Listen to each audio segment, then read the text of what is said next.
Innallaha basirum bil ibad. Allah maha menengok, Allah maha melihat. Puncak dari harapan adalah wa ufawwidu amri ilallah. Puncak dari penyerahan diri kepada Allah, wa ufawwidu amri ilallah. Dizalimi orang kita, ada penguasa macam Fir'aun, dijahati tetangga kita, wa ufawwidu amri ilallah. Masih ada harapan. Besar masalah hidup kita, Allah lebih besar. Hebat kekuasaan dia, Allah lebih kuasa. Susah masalah kita, Allah bagi kemudahan.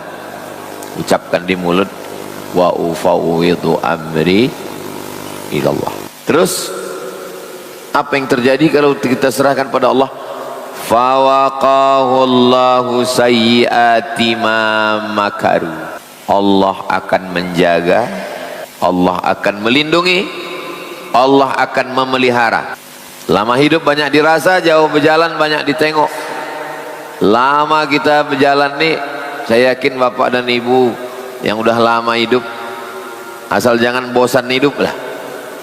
Yang lama sudah menjalani hidup nih merasakan berapa kali kita dianiaya, dizalimi orang, kita serahkan wa ufawwidu amri ilallah. Pembalasan Allah indah, pembalasan Allah luar biasa cantik. Imam Nawawi berkata dalam kitab Riyadhus Shalihin, nafa'anallahu bi'ulumihi fid dharaini. Semoga kita mendapat manfaat ilmunya dunia akhirat. Amin ya rabbal alamin. Bab fadlir raja. Fadli keutamaan, ar-raja harapan. Kita mendekat kepada Allah ini seperti seekor burung terbang dengan dua sayap. Sayap yang pertama khauf, takut. Takut azab kubur, takut pertanyaan mungkar nakir, takut siratal mustaqim jatuh, takut hisab, takut panas api neraka, takut segala amal kita. Yang pertama takut. Kalau cuma takut nanti kita putus asa. Maka satu sayap lagi namanya raja. Ada harapan. Manusia bisa hidup 3 bulan kalau tidak ada nasi. Manusia bisa hidup 3 hari kalau tidak ada air. Manusia hanya bisa hidup 3 detik kalau tidak ada harapan. Nah, jadi bab yang ke-52 ini namanya babu fadlir raja, keutamaan raja. Ada harapan, ada harapan menikah, ada harapan punya anak, ada harapan punya cucu, ada harapan, ada harapan. Orang kalau sudah tidak ada harapan, kiamat. Bab fadlir raja.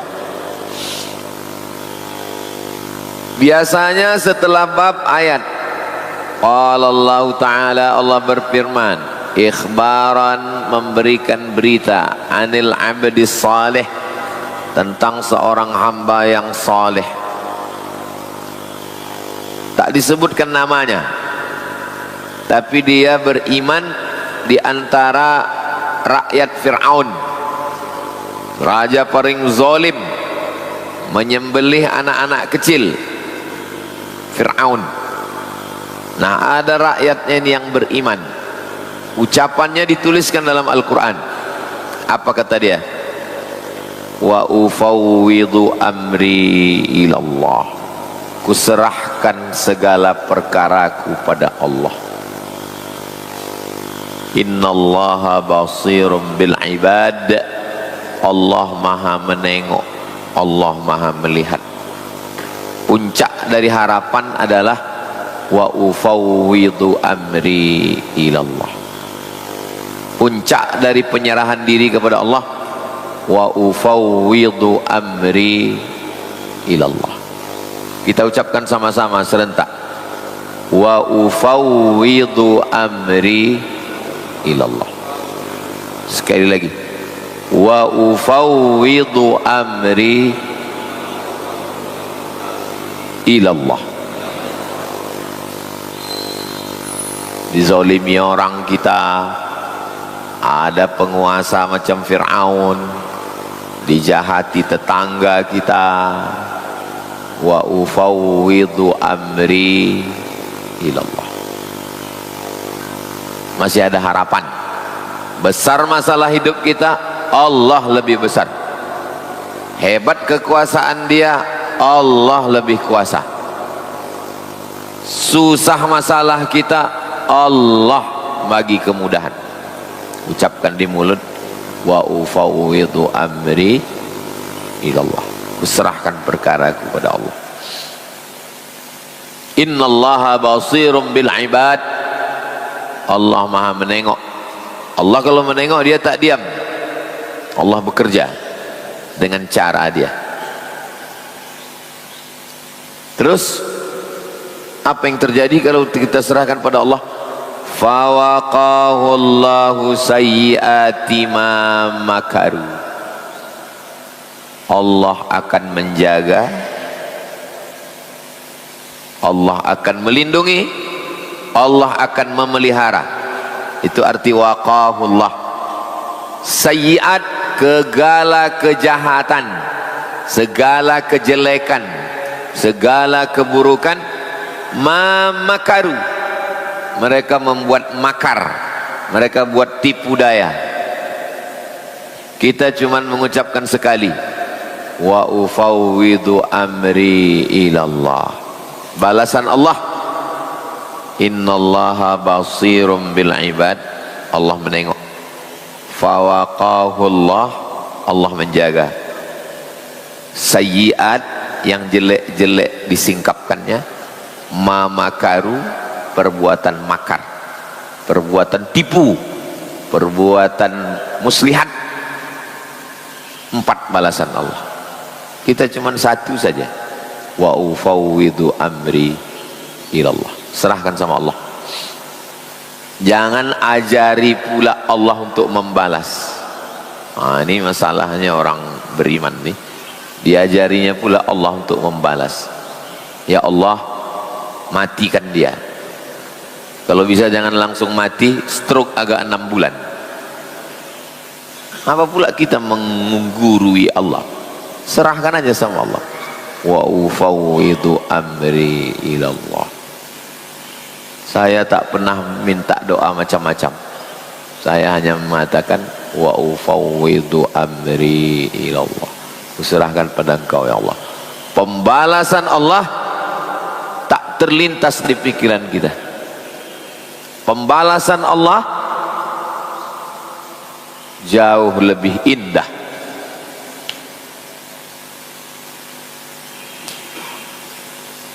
Lama hidup banyak dirasa, jauh berjalan banyak ditengok. Lama kita berjalan nih, saya yakin bapak dan ibu yang udah lama hidup, asal jangan bosan hidup lah. Yang lama sudah menjalani hidup nih merasakan berapa kali kita dianiaya, dizalimi orang. Kita serahkan, wa ufawwidu amri ilallah. Pembalasan Allah indah, pembalasan Allah luar biasa cantik.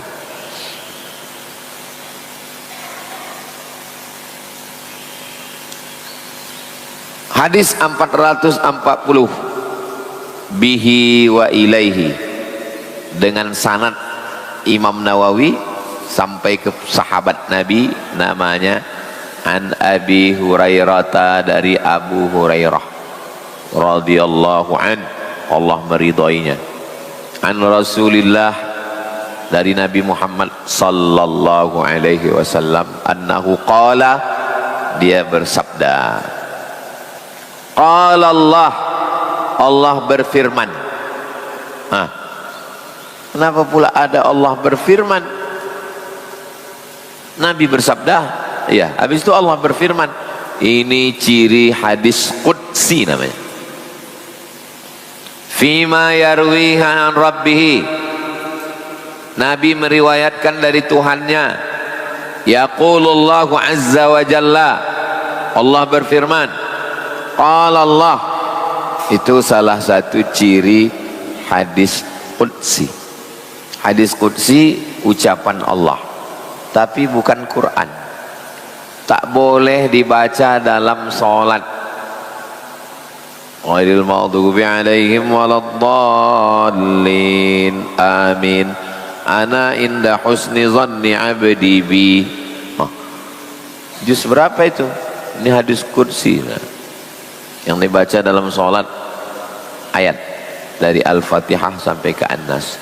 Hadis qudsi, walaupun dia firman Allah, dia hadis qudsi ada dalam Sahih Bukhari, hadis qudsi ada dalam Sahih Muslim, hadis qudsi ada dalam Sunan Abi Daud, hadis qudsi ada dalam Sunan Tirmidzi, hadis qudsi ada dalam Sunan Nasa'i, hadis qudsi ada dalam Sunan Ibnu Majah. Usera, datang ulama-ulama Al-Azhar Mesir, dikumpulkan jadi satu. Itulah dia ensiklopedia hadis qudsi, lebih kurang 400 hadis qudsi. Jadi kalau mau buat majelis kajian hadis-hadis qudsi, bisa juga. Tak perlu lagi cari kitab-kitab, sudah ada satu. Di mana belinya Pak Ustaz? Tak usah beli, download PDF, print. Riyadhus Shalihin ini pun download, print. Halal Pak Ustaz? Halal insyaallah. Qala Allah, Allah berfirman.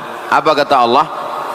Ana, aku, inda, menurut zanni, prasangka, abdi, hambaku. Aku menurut prasangka hambaku. Makanya kita bersangka baik, jangan pernah sangka buruk sama Allah Ta'ala. Sangka baik. 10 kita berjalan, 10 berjalan,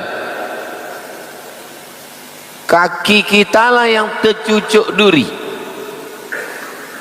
Padahal yang sembahyang subuh kita, yang baca Quran kita, yang berzikir kita, yang sedekah kita, pas giliran kena duri, kaki kita kena cucuk. Sangka baik sama Allah. Mungkin Allah ingin menghapuskan dosa, mungkin Allah ingin mengangkat derajat, mungkin Allah menguji sabar. Pahala sabar, innama yuwaffas sabiruna ajrahum bighairi hisab. Yang 9 lagi, mungkin Allah ingin mengasihi mereka syukur, la in syakartum la azidannakum. Kita sabar, syukur 1 balas 1. Tapi kalau sabar bighairi hisab, tak bisa dihitung. Sangka baik sama Allah. Ada orang lahir, maaf cakap, buta, tak bisa menengok. Suatu ketika semua orang mengejek dia. Tengoklah Tuhan tak adil menciptakan kau macam ini. Sampai akhirnya suatu hari datang bangsa kanibal. Bangsa kanibal ini pemakan orang, menyerang kampung, tangkap semua, dihidupkan api unggun, diletakkan di api unggun itu panci besar. Semua orang kampung itu mau dimakan bangsa kanibal. Pas giliran yang satu ini diperiksa, kata ketua suku kanibal, yang ini tak usah kita masak. Kenapa? Tak enak makan orang buta kan. Itu tak ada disebut yang baik. Sangka baik pada Allah. Bersangka baik sama orang pun kita baik, apalagi bersangka baik sama yang menciptakan orang, Allah. Hidup kita ini jurusnya tak banyak-banyak, 5. 1, ikhtiar, usaha. Yang kedua, doa. Yang ketiga, tawakal. Yang keempat, sangka baik sama Allah. Yang kelima, ridho. Ridho habis puncak. Inilah ikhtiar paling kecil. Usaha, buka toko, tanam sawit, tanam kelapa, bukan ini. Setelah itu doa. Habis doa, tawakal. Habis tawakal, sangka baik sama Allah. Kalau udah mampu sangka baik sama Allah, ridho. Ridho itu tawakal. Setelah tawakal, sangka baik sama Allah. Setelah itu ridho. Ridho puncak. Makanya yang baik, yang balik menghadap Allah itu ridho. Ya ayyatuhan nafsul mutmainnah, irji'i ila rabbiki radiyatan mardiyah. Ridho. Tapi sebelum sampai ke ridho itu mesti bersangka baik sama Allah. Apapun yang kita buat nih, sangka baik sama Allah SWT. Dulu dapat tanah tuh cuman depan tuh buka 37, ke belakang tuh 100. 37, 100. Yang sebelah sana tak mau jual, yang belakang tak mau jual, yang ini pun tak mau jual. Ikhtiar sudah, tanya-tanya sudah, doa tiap malam berdoa, dijualnya oleh Allah, tak juga mau jual. Bertawakal sudah, serahkan sama Allah. Bila serahkan pada Allah, sangka baik. Karena tak bisa dapat tanah, maka terpaksa bangunan yang mesti naik ke atas. Kalau dapat tanah lebar, bangunan selantai aja satu. Untuk apa buat tinggi-tinggi kalau tanah kita lapang? Karena tanah sempit, paksa naik ke atas. Itulah maka gedung itu 4 lantai, karena tak ada tanah naik ke atas. Sesudah dibangun ke atas, baru dapat tanah. Apa hikmahnya? Kalau dulu dapat tanah lebar, bangunannya cuma 1 lantai semua. Tapi setelah tak dapat tanah, terpaksa, mau tak mau terpaksa buat 4. Setelah 4, semua orang yang datang menengok, hebat bangunannya gitu. Itu rencana Allah, bukan rencana kita. Orang kalau mau masukkan anaknya, yang pertama ditengoknya bangunan. Orang kalau jalan-jalan, orang kalau mau foto, pasti ikon bangunan tuh, tegak di situ foto Az-Zahra. Baru kita, oh begitu rupanya rencana Allah. Hidup ini tak usah susah-susah, bisa aja kita bilang, oh itu udah alhamdulillah udah tuh.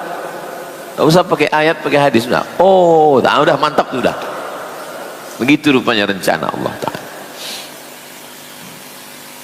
4 gedung tinggi.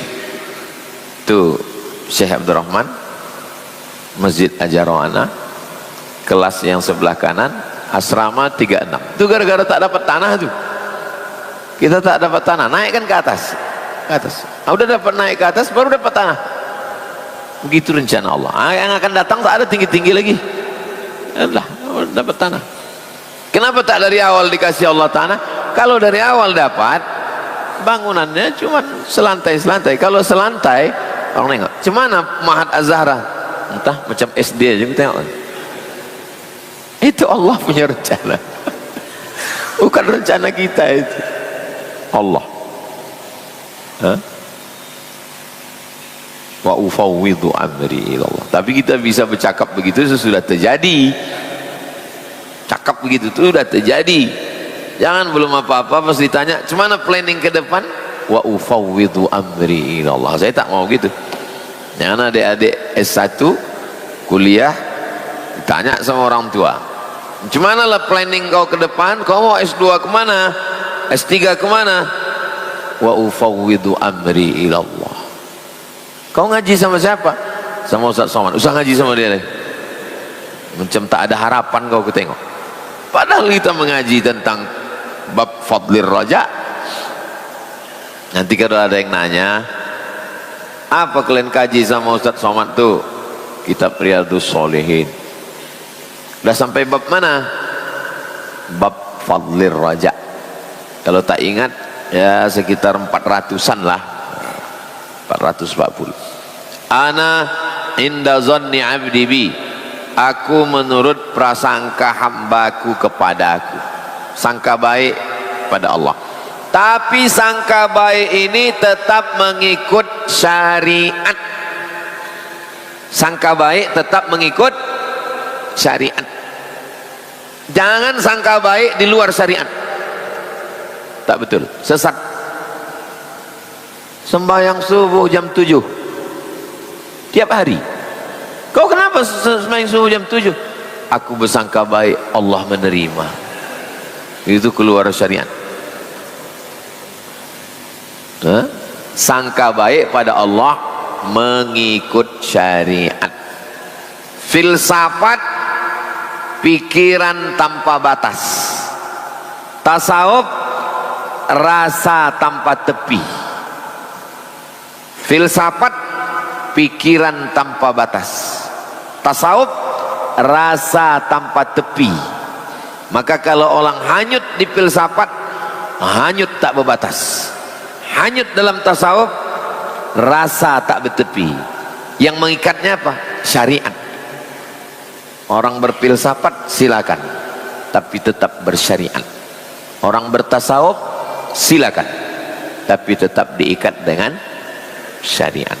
Kalau tidak nanti, itulah kaji-kaji di internet itu. Awak dulu mengaji tasawuf itu membersihkan hati. Sekarang enggak, Sidratul Muntaha langsung tersangkut pula, tak turun-turun. Kaji-kaji orang ini sekarang naik ke Sidratul Muntaha. Awak baca Riyadhus Shalihin, dia udah membaca Lauhil Mahfuz. Ana inda zanni abdi bi wa ana ma'ahu hina yadhkuruni. Aku bersama dia ketika dia mengingat aku.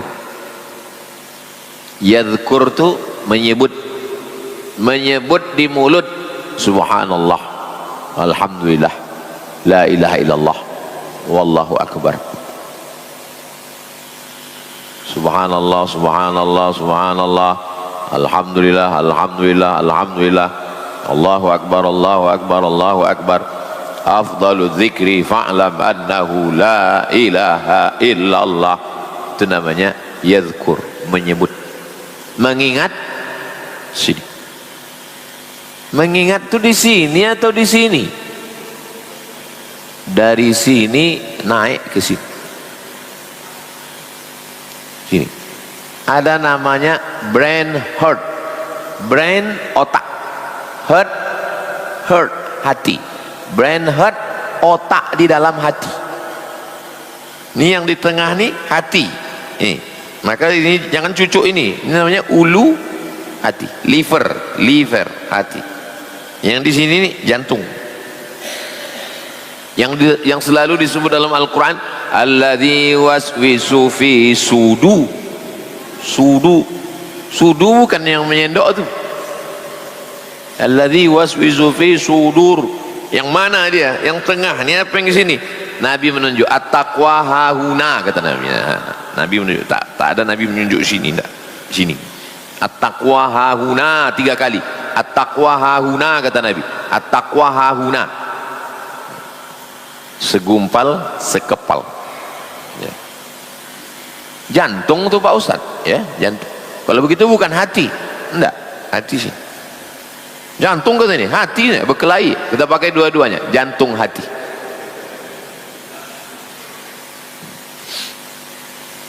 Lapisan luarnya namanya sadr, jamaknya sudur.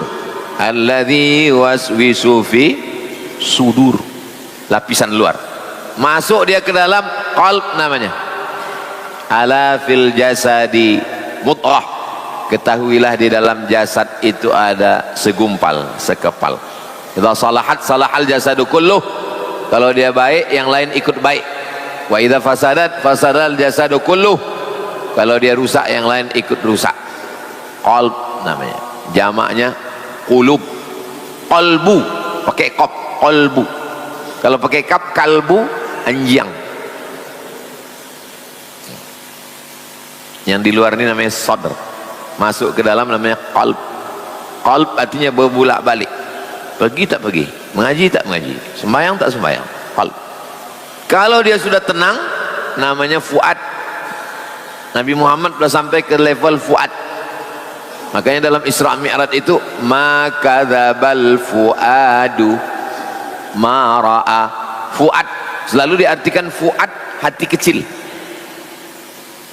Lapisan pertama sadr, masuk ke dalam qalb, masuk ke dalam fuad, masuk ke dalam sir, rahasia Allah yang ditempatkannya dalam diri seorang hamba. Itulah yang berzikir itu. Jadi kalau ada orang mulutnya aja berzikir, mulutnya aja berzikir, tak berhenti tasbih, mulut berzikir. Nengok orang di samping Masjidil Haram, berdiri di hotel, nengok orang. Makin cantik orang yang lewat, makin kencang tasbih. Lebih baik daripada tak berzikir sama sekali. Yang seelok-eloknya zikir itu 3. Ini menyebut, ini mengingat, ini fokus. Itu paling berkualitas. Yang di bawah itu, ini menyebut, ini mengingat, ini ingat gaji 3 boleh belum cair. Yang di bawah itu, ini menyebut, ini tak ingat, ini entah kemana-mana. Jadilah daripada tidak sama sekali. Makanya ada orang berselawat. Makanya murid-murid Sayyid Muhammad, murid-murid Sayyid Muhammad bin Alawi pasti kemana-mana bawa tasbih. Karena pesan dia pegang tasbih. Karena megang tasbih itu macam orang megang tasbih itu macam orang megang stang motor. Kalau dipegang stang motor tuh, walaupun agak-agak nyasar, balik dia balik. Walaupun agak. Cuman kadang sekarang orang malu megang tasbih. Pula malu, pegang aja. Cuman pas lagi orang ngobrol, ya kita ngobrol lah. Ini kadang orang ini pas lagi ngobrol, situ pula zikir. Oh, pas tak ada orang megang handphone. Ya sesuaikanlah bahasa itu. Tapi saya perhatikan murid-murid Said Muhammad tuh yang tua-tua sampai yang muda-muda tak putus megang. Kenapa? Terjaga hati. Murid. Wa ana ma'ahu haitsu yadhkuruni. Aku bersama dia ketika dia menyebut aku. Aku zikirku tasbih Ustaz. Subhanallah wa bihamdihi subhanallahil azim. Bagus. Aku zikirku salawat Ustaz. Allahumma sholli ala sayyidina Muhammad wa ala ali sayyidina Muhammad. Bagus. Aku zikirku tahlil Ustaz. Afdalu zikri fa'lam annahu la ilaha illallah. Bagus, tak salah. Aku zikirku bismillah Ustaz. Bismillahirrahmanirrahim. Bismillahirrahmanirrahim. Bagus. Naqsyabandiyah zikirnya Allah Allah. Tak berbunyi, tak bersuara, tak berhuruf di dalam. Makanya kalau kita menengok orang berzikir, jangan kita tuduh macam-macam. Tanya kalau tak tahu. Saya ke Rokan Hulu 2010 mengisi di Islamic Center. Saya tengok orang-orang tua di masjid itu kencang zikir, kencang. Saya tengok apa zikir orang. Kalau subhanallah tak mungkin begitu. Subhanallah, subhanallah, subhanallah. Ini tak. Apalah zikir. Saya ini orangnya tak mau nuduh. Saya tanya, apa zikir Tuhan? Allah Allah. Oh, patut dia zikir. Satu hari berapa? 5 kata. Oh, sikit. 5.000. Orang nak saban dia 5.000 untuk mengejar target. Patutlah dia diam. Orang-orang nak saban dia tu, kalau kita duduk diam, tak banyak cakap. Ya, rupanya dia ngejar target. Mengejar 5.000. Makanya 10 sini 100, 200, 300, 400, 500, 600, 700, 800, 900, 1000. Asal udah dapat dia 1000, dia ingatnya 1000, 2000, 3000, 5000, habis kewajiban dia itu hari itu. Allah, Allah, Allah, Allah, Allah. Tak ada dalilnya zikir Allah, Allah itu. Mana ada dalilnya? Alladzina yadhkuruna Allah. Itu alladzina yadhkuruna Allah. Allah, Allah, Allah. Qiyaman, tegak. Wa qu'udan, duduk. Wa ala junubihim, berbaring. Tegak, duduk, berbaring. Allah, Allah, Allah, Allah, Allah, Allah, Allah. Itu naik motor. Allah, Allah, Allah, Allah, Allah. Tak ada dalam hadis. La taqumus sa'ah, tidak akan terjadi hari kiamat selama di dunia ini masih ada Allah, orang mengatakan Allah, Allah, Allah. Itu ya pokoknya tak ada lah. Apalah, tak ada kok. Jadi jangan bilang tak ada. Wallahi, demi Allah, lillahi afrahu bi taubati abdihi, Allah lebih suka menengok hambanya bertaubat, min ahadikum yajidu dhallatahu bil falati. Ada orang kehilangan onta di gurun pasir, hilang kambing, hilang onta, tiba-tiba dapatnya pas lagi jalan-jalan, dapat. Oh, senangnya hati, dapat kambing, dapat onta, senang. Allah lebih senang menengok hambanya yang tersesat balik lagi ke jalan. Kau kenapa belum bertobat? Dosaku banyak. Ya Allah, tobat. Karena Allah suka menengok kau bertobat. Wa man taqarraba ilayya shibran, siapa yang mendekat kepadaku sejengkal. Siapa yang mendekat kepadaku sejengkal? Taqarrabtu ilaihi dhira'an, aku mendekat kepada dia dhira', sehasta. Kalau kau mendekat pada Allah segini, Allah mendekat kepada engkau segini. Wa man taqarraba ilayya dhira'an, siapa yang mendekat kepada Allah segini, taqarrabta ilaihi ba'an, aku mendekat kepada dia segini. Ini jengkal, ini hasta, ini depa, sedepa, selengan, setangan.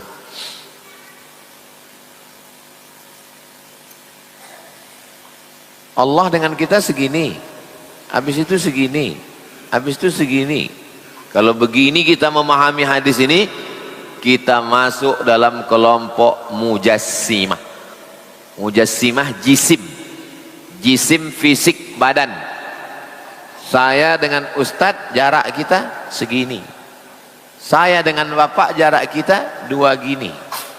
Berjarak kita dengan Allah. Dengan Allah itu dekat tak bersentuh, jauh tak berjarak. Allah bukan di atas aras nun, jauh di atas sana, enggak. Ada ahli fisika bulan lalu baru menemukan Tuhan jaraknya sekian kilometer dari bumi. Enggak. Allah mawujud bila makan. Allah ada tanpa tempat. Sebelum Allah menciptakan aras, Allah sudah ada. Sebelum Allah menciptakan waktu dan tempat, Allah sudah ada. Ketika dia ciptakan aras, dia ciptakan waktu, dia ciptakan tempat, dia tidak berubah. Kalau dia berubah, batal sifatnya yang keempat, wujud, qidam, baqa, mukhalafatuhu lil hawadis. Jadi apa maksudnya ini? Kalau kau mendekat kepada Allah sejengkal, Allah mendekat sehasta. Kalau kau mendekat sehasta, Allah mendekat sedepa. Maksudnya Allah membalas lebih dari yang kita lakukan. Itu artinya. Jangan pahami Allah sejengkal jauh, jauh, dekat. Tak begitu. Karena Allah itu tak sama dengan hukum makhluk. Walam yakul lahu kufuwan ahad. Laisa kamitslihi syai'un. Itu maknanya. Kalau kita mendekat sama Allah sejengkal, Allah balas sehasta. Kalau kita mendekat sehasta, Allah balas sedepa. Bukan tentang jarak. Maksudnya Allah membalas lebih dari yang kita lakukan. Wa idza aqbala ilayya yamshi, kalau hambaku itu datang kepadaku, yamshi, berjalan, aqbaltu ilaihi uharwil, aku berlari. Jangan tetapkan pula sifat ada Allah, sifat berlari, maraton Tuhan. Bukan gitu pemahamannya. Allah berjalan, Allah berlari. Maksudnya Allah membalas lebih dari yang kita lakukan. Kalau kita berjalan, Allah berlari. Na'udzubillah dari sifat berlari. Subhanallah, maha suci Allah dari sifat berlari. Yang tetapkan pada Allah ada sifat berlari, mesti ditakwil. Maksudnya Allah membalas lebih dari yang kita lakukan. Hadis ini muttafaqun alaih. Kualitas paling tinggi ada dalam Sahih Al-Bukhari, ada dalam Sahih Muslim. Wa hadza lafzu ihda riwayati Muslim. Lafaz yang ada dalam hadis ini, jangan nanti waktu ditengok Sahih Bukhari kok tak ada, karena ini ada dalam lafaz teks Sahih Muslim. Wa qad taqaddama syarhuhu fil babi qablah, sudah dijelaskan dalam bab sebelum ini. Sudah pernah kita bahas tentang mendekat sejengkal sehasta sedepan. Wa ruya fi sahihain, dalam Sahih Bukhari, dalam Sahih Muslim, bunyi teksnya, wa ana ma'ahu hina yadhkuruni, aku bersama dia ketika dia menyebut aku. Kalau Allah tak menyebut kita, Allah bersama kita juga. Kita tak menyebut Allah, wa huwa ma'akum aina ma kuntum, Allah bersama kamu dimanapun kamu berada. Lalu apa maknanya? Rahmat Allah menyertai orang yang berzikir. Makanya kaji kita subuh Rabu, kaji zikir. Saya pesan ke Tuan Imam, Subhanallah 33, Alhamdulillah 33, Allahu Akbar 33, La ilaha illallah 100, baca doa, supaya majelis kita ini majelis zikir. Majtama'a qaumun fi baitin min buyutillah, sekelompok orang berkumpul di rumah Allah. Berkumpul, setelah berkumpul, yatsluna kitab Allah, membaca ayat-ayat, wa yatadarasunahu fima bainahum, mengkaji isinya, majelis zikir. 4 balasan Allah. Nazalat alaihimus sakinah, turun ketenangan ke dalam hati. Ghasyiyat bihimur rahmah, mereka diliputi rahmat Allah. Haffat bihimul malaikah, mereka dikelilingi malaikat-malaikat rahmat. Wa dzakarahumullahu fi man indah, mereka dibangga-banggakan Allah Ta'ala kepada para malaikat. Mudah-mudahan kita termasuk yang dapat 4 itu. Itulah maknanya wa ana ma'ahu, di aku bersama dia ketika dia mengingat aku merahmati dia, aku meridhai dia, aku mencintai dia. Jadi kalau mau dapat rahmat Allah, mau dekat dengan Allah, mau dapat ridha Allah, zikir, banyak-banyak berzikir. Bin nun, wa ana ma'ahu hina yadhkuruni, wa fir riwayat haitsu. Tulisannya mirip, ha macam sampan, satu barisannya haitsu, yang satu lagi sa-nya tuh pakai nun, hina. Haitsu sekira-kira, hina ketika. Macam mana dia berzikir dengan aku, begitulah aku menyayangi dia, mengingat dia, meridhai dia. Satu pakai nun, hina, yang satu pakai sa, haitsu. Wa kilahuma sahih, dua-dua riwayat ini sahih, tidak ada yang salah. Dua-duanya betul, kata Imam An-Nawawi. Bisa jadi satu judul skripsi. Dua lafaz yang berbeda secara tulisan mengandung makna menurut Imam Nawawi dalam Riyadhus Shalihin. Carilah dari bab awal sampai akhir yang menemukan beberapa ikhtilaf riwayat dan solusinya ada dijelaskan oleh Imam Nawawi.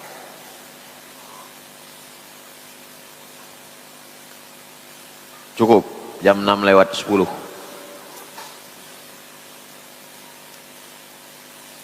Pertemuan akan datang kita sambung 441.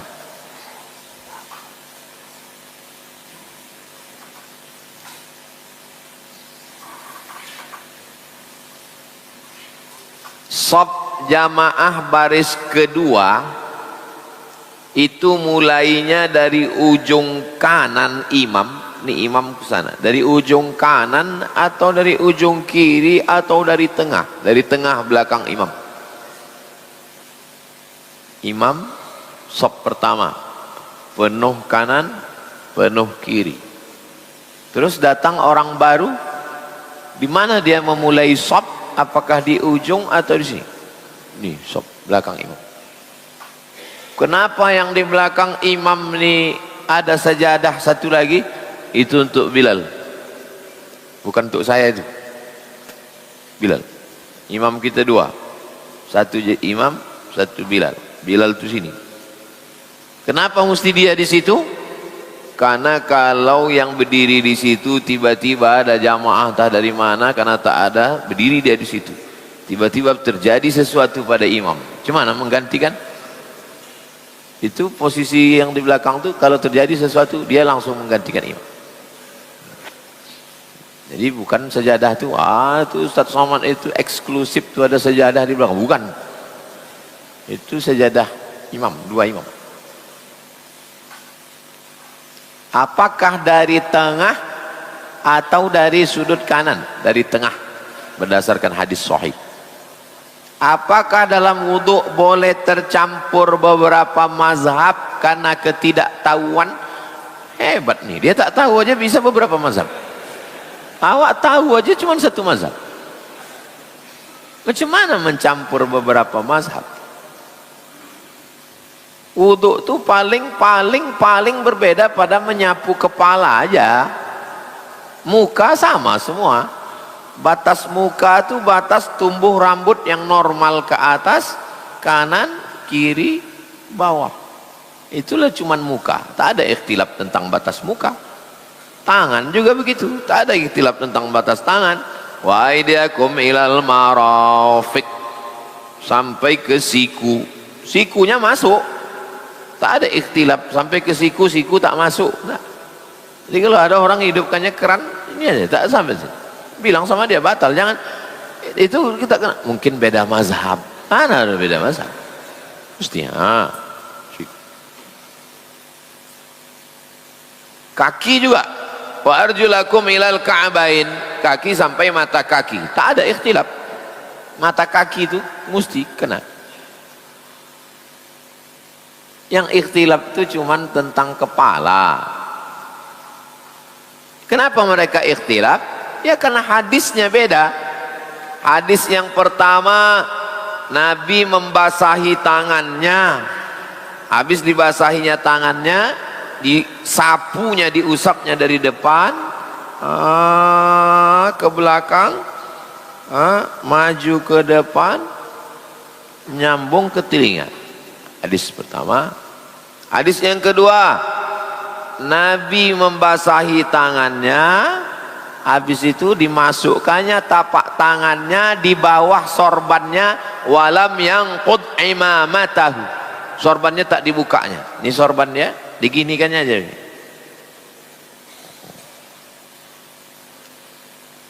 Hadis yang ketiga, Nabi membasahi tangannya, Beda antara air untuk rambut, beda antara air untuk telinga. Itu yang dipakai mazhab Syafi'i. Hadis yang keempat, Nabi membasahi tangannya dan dia menyapu, yamsah imamatahu, diusapnya sorbannya. Jadi kalau ada orang mengatakan ini kita banyak ikhtilaf ini karena kita tidak berpegang kepada sunnah, mengusap kepala gara-gara sunnah, itulah maka ikhtilaf. Apa pula kau bilang ikhtilaf gara-gara tak berpegang pada sunnah? Gara-gara sunnah itulah orang ikhtilaf. Justru gara-gara hadis itu terjadi ikhtilaf. Tapi bukan berarti ulama itu meninggalkan hadis. Mazhab Maliki sapu semua, basakan tapak tangan, sapu semua, menyambung ke telinga, satu air. Mazhab Hanafi basah seperempat kepala. Kenapa seperempat kepala? Karena kata dia kepala ini 4 tapak tangan, 1, 2, 3, 4. Dari mana dia dalil mesti basah seperempat? Karena waktu Nabi membasahkan tangan itu masuk tapak tangannya seperempat kan? Dari mana dalil cukup 3 helai saja? Karena Nabi membasahkan tangannya, beda antara air kepala, satu lagi dibasahkannya dengan telinga. Ini bagian dalam, ini bagian luar. Baru sapu. Ini bagian dalam. Baru sapu. Bukan asal gini-gini aja. Terus kata dia, macam mana kalau kita campur mazhab karena ketidaktahuan dalam berwudu, lalu kemudian diambilnya air, diginikannya kepalanya, lalu kemudian menyatu dengan telinganya. Mazhab Maliki. Berarti dia sudah mencampur mazhab lah itu Pak Ustadz. Mungkin SMP-nya Muhammadiyah, SD-nya, SMA-nya Al-Ma'arif NU. Balik ke fikih mazhab. Fikih Islam Sulaiman Rashid, fikih paling rendah dalam mazhab Syafi'i, ditulis oleh orang Lampung, tamat Al-Azhar Kairo tahun 1935, 10 tahun sebelum Indonesia merdeka. Dia selesai mazhab Syafi'i di Al-Azhar. Dulu dengan santri di saung tuh dibacakan khatam buku tuh. Nanti kalau mau pakai bahasa Arab baru naik Fathul Qarib, syarah dari Matan Takrib. Naik lagi ke atas baru I'anatut Talibin. Berpegang kepada mazhab supaya kita tidak bingung sendiri. Wuduknya sah, bukan berarti wuduknya tidak sah. Wuduknya ketika itu ya dia pakai. Ada seorang ulama mengajari sultan ini mazhabnya Hanafi. Sultan Turki itu Hanafi. Itu kenapa ya Turki itu mazhabnya Hanafi? Jadi sultan ini datang bertanya, macam mana cara berwudu, macam mana cara sholat. Diajarkannya pakai mazhab Syafi'i. Menurut mazhab Syafi'i begini, menurut mazhab Hanafi begini, tapi yang saya amalkan begini. Kalau kami mau belajar perbandingan mazhab Pak Ustadz, bidayatul mujtahid wa kifayatul muqtasid. Bidayatul mujtahid Imam Ibnu Rushd. Ibnu Rushd itu mazhabnya Maliki, bukan berarti dia ahli mazhab lalu dia tak bermazhab. Dia bermazhab, mazhabnya Maliki. Kalau mau yang simple, yang modern, Al-Fiqhul Islami wa Adillatuh, Syekh Wahbah Az-Zuhaili.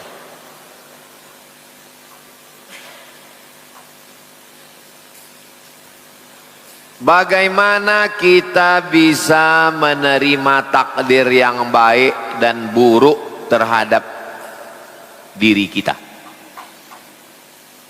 Yang pertama di sini, yang kedua di sini.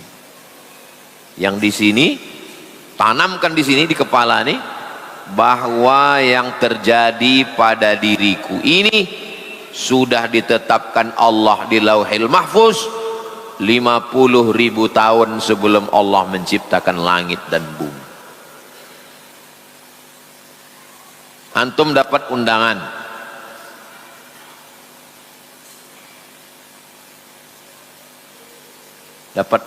walimah. Sementara antum berjanji bahwa antum datang ke dia setelah wisuda, skripsi antum ditolak terus. Datang, maka mesti antum yakinkan bahwa ini sudah tertulis di Lauhil Mahfuz 50.000 tahun sebelum Allah menciptakan langit dan bumi. Karena kalau antum tak berkeyakinan begitu, rusak dua-duanya nih. Undangan orang ini rusak, skripsi rusak. Ini dulu ditanamkan di sini terus kepalanya. Ini sudah takdir Allah 50 alfasanah qabla an yakhluqas samawati wal ard. Sebelum Allah menciptakan langit dan bumi, Allah sudah menetapkan ini 50.000 tahun yang lalu. Sekali dia datang berbisik, ulang lagi. Sekali datang berbisik, ulang lagi. Cari hadis itu di Google, screenshot, buatkan di layar handphone. Setiap handphone tengok, baca tuh. Allah sudah menetapkan 50.000 tahun sebelum Allah menciptakan langit dan untuk sini. Untuk sininya zikir. Tak ada yang menenangkan hati ini kecuali zikir. Ala bi dzikrillahi tatma'innul.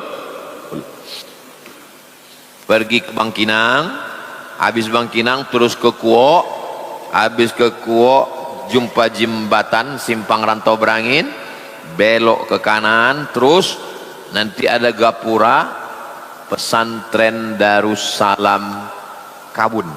Nah, masuk dalam, jumpai Buya Alaidin. Buya Alaidin, ini udah iko belum? Saya mau mengambil talqin zikir. Macam mana cara berzikir? Nanti ditalqinkannya zikir. La ilaha illallah. Nah, berzikir mesti berguru. Man la syaikha lahu fasyaitanu syaikhuhu. Siapa yang tak berguru, setanlah gurunya. Izin. Izin itu alif zal nun, izin. Kalau ini uzun, uzun telingo. Izin dengan uzun ini satu akar kata. Kenapa? Karena orang baru dapat izin setelah pakai uzun. Dapat izin mengajarkan ini karena udah didengar dengan uzun. Alif lam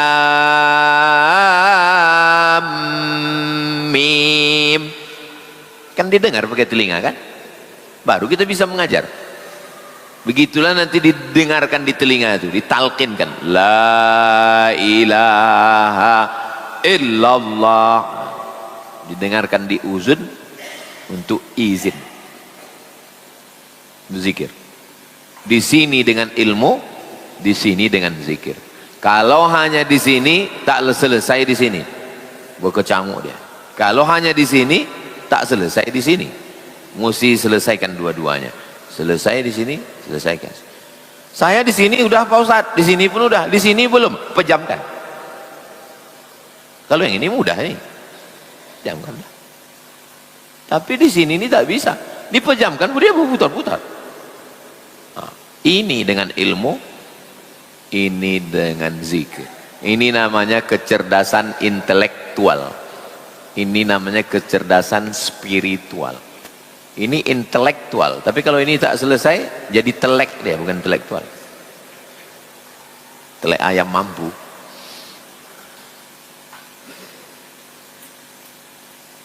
Terkadang hidup ini banyak melihat ke atas. Nah, ini belum selesai.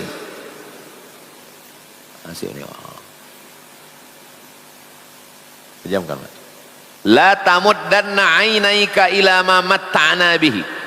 Allah tak mengatakan jangan tengok, bukan jangan tengok kata dia. Jangan kau ulurkan biji matamu. La tamuddanna ainaika. Jangan kau ulurkan biji matamu. Cuman kalau mengulurkan tangan kan begini. Kalau mengulurkan biji mata, keluar biji mata itu menengok rumah orang. Jangan kau ulurkan biji mata. Orang yang punya mobil 5 miliar diulurkannya biji matanya ke atas, dia tak bersyukur. Kenapa? Dia tengoknya kawannya punya private jet. Jangankan nengok kawan punya private jet, nengok kawan posting private jet pun sakit hati kita. Jangan posting semua nikmat Allah, karena tidak semua orang ikut senang dengan kesenangan kita. Jangan posting semua rezeki, karena tidak semua orang ikut bahagia dengan rezeki kita. Posting ngaji ramai-ramai bagus, tak masalah. Selesaikan sini, selesaikan sini. Bagaimana hukumnya berteman, di depan baik, di belakang dia tidak menyukai kita? Kita tak tahu. Nahnu nahkumu bizzawahir, wallahu yatawallas sarair. Kita hanya menengok zahir, batinnya urusan Allah. Seandainya saya disingkapkan Allah hijab, berzikir disingkapkan Allah hijab, terbuka hijab, sehingga saya tahu semua isi hati tamu yang mau datang, maka saya minta kepada Allah, ya Allah, tutupkan hijab ini supaya aku ikhlas menerima tamu. Karena kalau dibukakan Allah hijab, saya udah tak ikhlas lagi. Nengok satu, rupanya mau mencalek. Nengok satu, rupanya mau endorse. Nengok satu, tutupkan hijab nih Allah. Jadi bagi orang yang sudah ingin mencari ridha Allah, karomah-karomah itu mengganggu. Karomah ingin tahu isi hati orang, karomah ingin tahu siapa tamu yang mau datang. Bagi orang yang sudah sampai ingin mencari ridha Allah, itu mengganggu, kacau pikiran jadi. Tapi sebagian ulama disingkapkan Allah untuk menunjukkan bahwa karomah itu ada, tapi bukan berzikir mau cari karomah.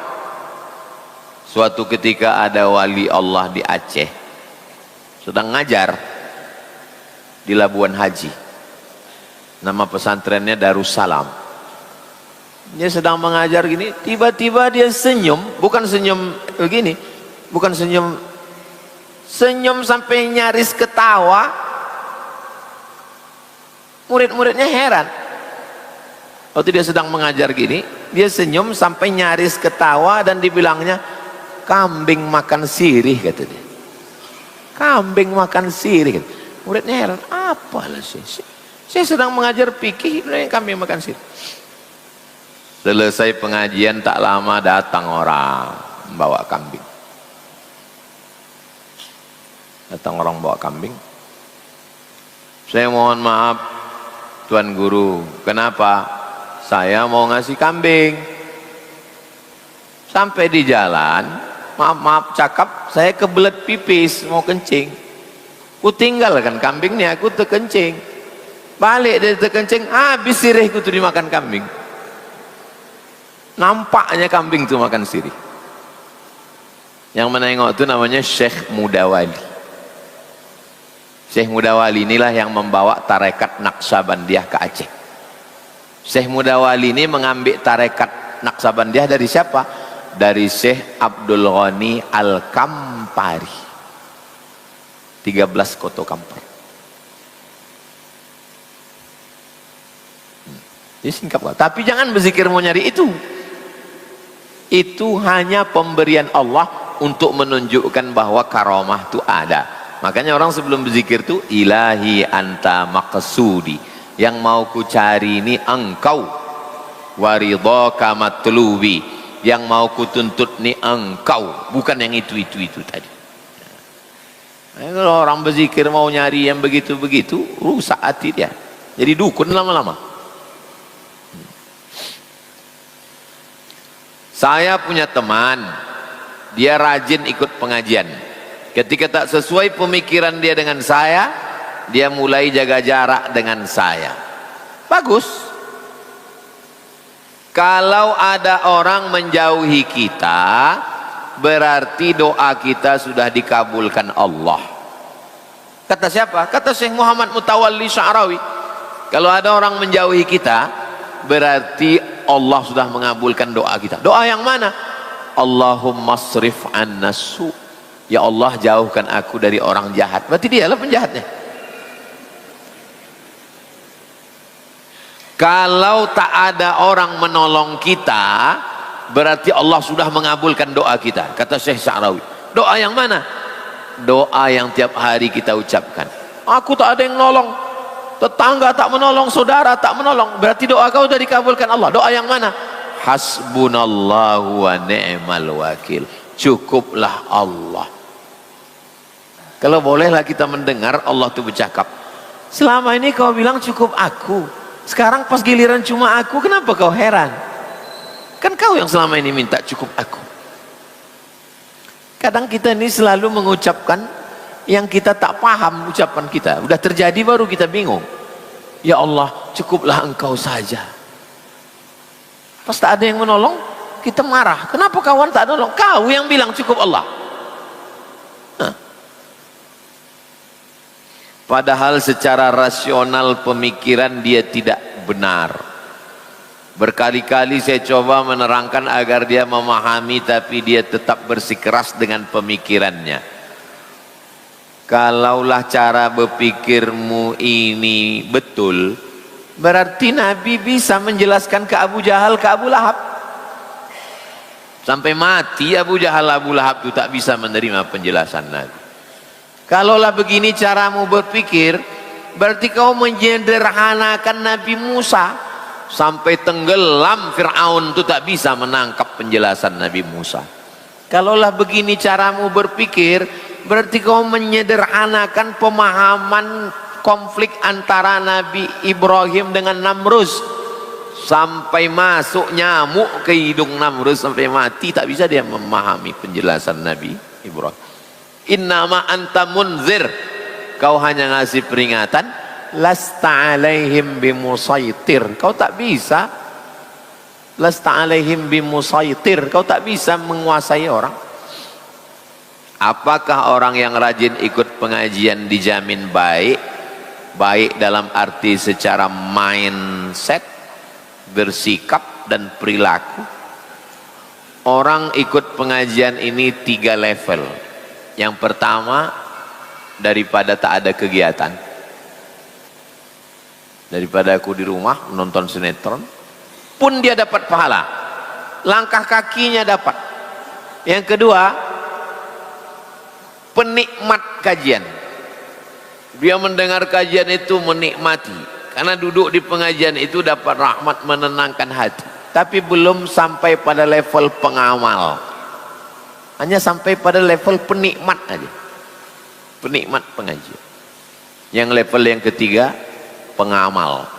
Pengamal secara intelektual, pengamal secara spiritual. Ada orang ngaji ini yang diterimanya yang spiritual aja, masalah sabar, masalah qanaah, masalah zuhud. Tapi masalah pemikiran dia tetap liberal.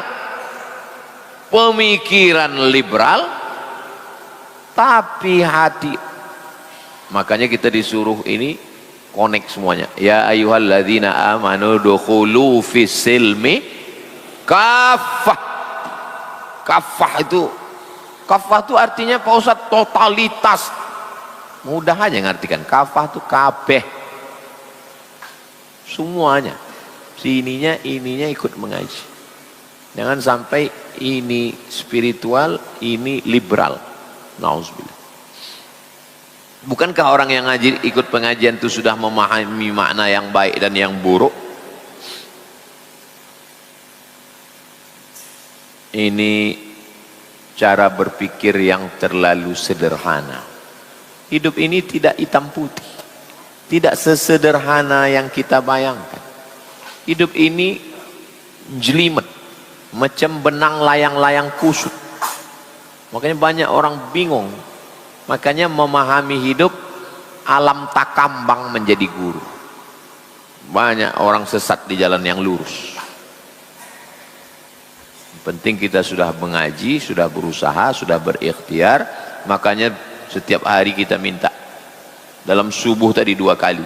Ihdinas siratal mustaqim. Ihdinas siratal mustaqim. Allahumma hdina fiman hadait. Hidayah. Itu yang paling penting, dapat hidayah.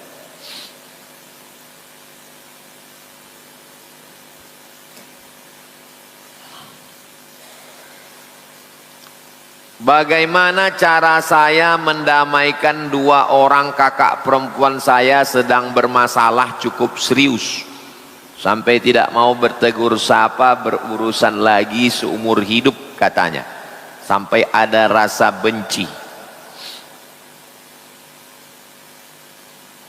Ayah, atuk, abang, adik, abang ayah, adik ayah, 6 orang ini wali. Kumpulkan wali-wali ini. Bang, ayah, atuk, abang ayah, adik ayah, abang, adik. Duduk. Dudukkan ini yang berkelahi. Wa aslihu dzata bainikum. Damaikan orang yang berkelahi. Wa'tasimu bihablillah. Berpegang teguh pada jalan Allah. La yahillu limuslimin ayyahjura akhahu fawqa 3 layalin.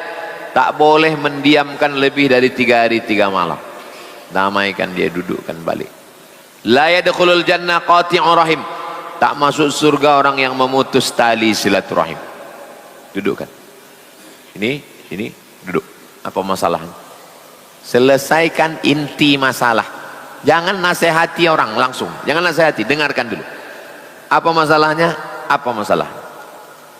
Selesaikan inti masalah. Jangan diceramahi orang. Tidak masuk surga orang yang tidak mendamai berkelahi. Tanya dulu apa masalah? Apa masalah?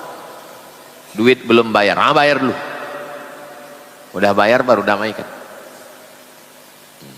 Inti masalahnya duit. Bagaimana tuntunan dalam Islam ketika seorang mertua perempuan tidak menyukai menantu laki-lakinya? Padahal sang menantu sudah berusaha berbuat baik dan menjaga adab. Apa sikap yang terbaik yang harus dilakukan agar tetap menjaga keharmonisan rumah tangga dan tidak melanggar syariat? Kita hanya bisa mengatur yang di dalam. Kita tak bisa mengatur yang di luar. Kalau kita jadi imam, berzikir, kita yang pikirkan di sini. Tak perlu kita pikirkan makmum. Kenapa di sebagian masjid imamnya berzikir cuma 15? Saya hitung tuh hari Jumat 15 saja. La ilaha illallah, la ilaha illallah. Asal 15 berhenti. Kenapa? Karena imamnya memikirkan makmum. Asal dengarnya, berzikir tak orangnya. Udahlah 15 sajalah. Kita tak bisa memikirkan orang. Kalau saya pikirkan perasaan orang, lama asam lambung saya naik. Kita tata yang di sini. Betul menurut Quran, betul menurut sunnah, betul menurut ulama, sir ala barakatillah. Berjalan. Anjing menggonggong, kapilah berlalu. Kalau mau diikutlah perasaan orang, wa in tuti aktsara man fil ardi yudilluka an sabilillah. Ibu mertua, aku sudah benar menurut Allah, aku sudah benar menurut Rasulullah, aku benar menurut guru-guruku. Sudah kutanya guruku, kutanya sama guruku, pimpinan pondok pesantren di Rimbo Panjang, LCMA dari Al Azhar, Al Mukarram Ustadz. Aku pun sudah bertanya ke Ustadz Riki, kata mereka aku ini benar. Sudah 2 orang bersaksi aku tak salah, Bu. Kalau ibu tetap membilang aku salah, aku serahkan wa ufawwidu amri ilallah. Aku serahkan ibu kepada Allah. Tapi ingat Bu, beberapa orang yang udah kuserahkan kepada Allah 2 gendangnya, kalau tak ICU mati. Jangan diancam dia begitu. Lembut-lembut aja. Karena kalau kita ikut cakap orang nih, ini rumah saya.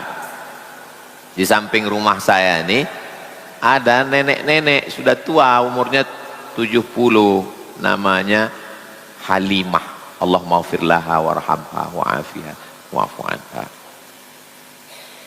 Ceritalah dia sama emak saya masih SD, tapi telinga saya ini menangkap tentang keris kepala bayan. Burung bayan itu macam burung kakak tua, tapi orang Melayu menyebutnya burung bayan. Burung kakak tua, burung serindit, burung bayan itu kepalanya sama, giginya begini. Nenek ini bercerita tentang keris kepala bayan.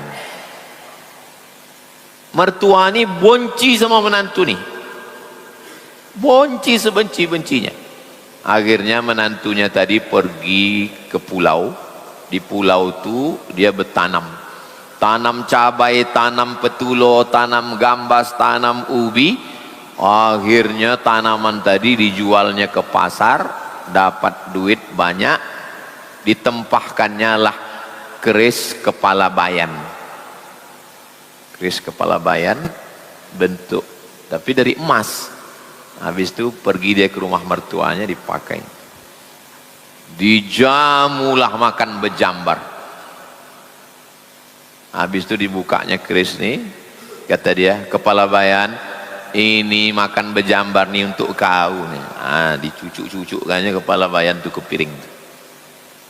Nah, kalau antum mau cobalah ke rumah mertua pakai keris kepala bayan, tapi dari emas.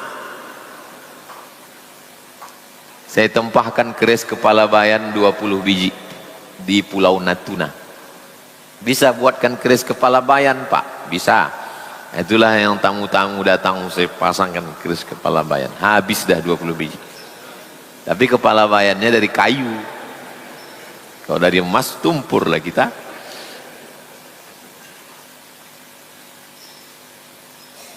Senangkan hatinya, doakan pada Allah.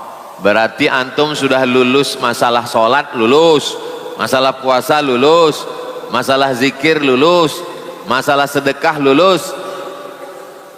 Dibuatnya menghadapi mertua supaya apa? Supaya kita berdoa, supaya sujud lebih lama. Kenapa setiap manusia ini ada masalah hidupnya? Istri baik, anak baik, mertua mak lampir. Supaya kita ini merasa tidak bisa mengendalikan semua. Kenapa orang jahil bisa memimpin orang alim? Fir'aun jahil memimpin Musa. Namrus jahil memimpin Ibrahim. Kenapa orang jahil bisa memimpin orang alim? Ditanyakan kepada ulama. Apa kata ulama? Supaya orang tahu bahwa Allah Maha Kuasa. Begitu juga dengan hidup ini. Tak semua hidup ini bisa kita kendalikan. Anak baik, istri baik, mertua baik, menantu baik, semua baik. Tetangga hantu. Tak semua bisa kita kendalikan. Supaya apa? Supaya kita sadar bahwa kita tidak bisa mengatur segalanya. Ujung-ujungnya wa ufawwidu amri ilallah. Tulis besar-besar balihu, kuserahkan mertuaku ini kepada Allah. Besok dibalasnya juga, kuserahkan menantuku ini pada Allah. Bagus, masing-masing berserah pada Allah mereka. Terakhir, anak yang berkebutuhan khusus wajib sholat tak Pak Ustadz? Soalnya anak itu tidak mengerti dan akalnya kurang. Siapa yang wajib sholat? Muslim, baligh, berakal. Dia baligh dia, umurnya sampai. Baligh itu artinya bulughh, sampai umurnya 15, 20, tapi akalnya tak ada. Badannya besar, akalnya anak kecil.